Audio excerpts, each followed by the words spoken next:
tipping was a fairly straightforward arrangement. Workers in the service industry made a salary, a low salary, but still a salary. And then in return for a job well done, you added to their base pay with tips.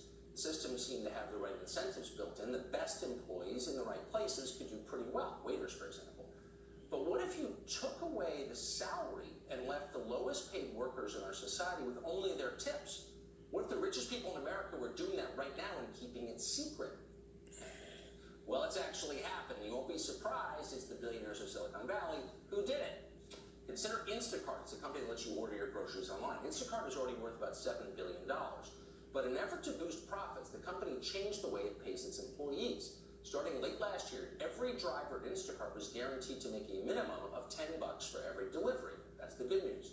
The bad news is the company used drivers' tips to meet the minimum. In other words, the sanctimonious moguls who run that company shifted their payroll costs to the customer and shafted their own employees in the process.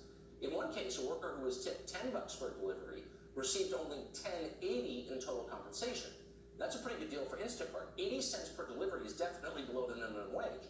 In another case cited by the New York Times, two Instacart workers earned $10 each for a delivery, even though one got a $6 tip and the other got a $4 tip. In other words, a bigger tip meant less base pay. If you did a better job for the customer, the Stanford grads who run Instacart just took more money from you because that meant more money for them. When this policy came to light last week, Instacart's CEO acted embarrassed and chastened and promised to stop doing it. But it really doesn't matter because exploitation is now the standard in the brave new economy the donor class has created. Almost all gig economy workers are contract employees. That means they don't get health insurance, they don't make enough to support themselves.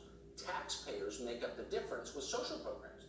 And that's one of the reasons your taxes keep going up, so that the hipsters who run Uber can afford to buy another compound in Hawaii and write another check to the DCCC. That's the deal. It's a ripoff, and voters know it, and that's why so many of them suddenly seem so radical. And if you keep it up, sensible people will become socialists, and if you keep it up long enough, Alexandria Ocasio-Cortez will be president of the country. That will happen. So can Congress do anything about billion-dollar companies ripping off their employees? Congressman Ro Khanna is a Democrat who represents Silicon Valley. He's also an Instacart customer and has been on these issues for quite some time. And we're happy that he's here tonight. Congressman, thank you very much for coming on. So did I misstate the way this worked? It's outrageous. I mean, it's outrageous. It's a $7 billion company. They're going to IPO, and they're basically having wage theft. They're stealing the tips that should go to the employees to lower their base pay. Here's what's outrageous also, because I've used Instacart. You know the default tip is 5%? I mean, who tips 5%? Usually you want to tip 10 or 15%. Yeah. So they actually have a lower default tip because they don't want to make it seem like customers should pay more. And then if you do pay more, they're taking that tip away. I mean, it's just a scam. You've been one of the only people in the Congress to press an issue, and I'm grateful that you have, that I think is really important, where these companies basically send to the taxpayer a lot of their labor costs. They don't pay their employees enough. They don't even admit they are employees.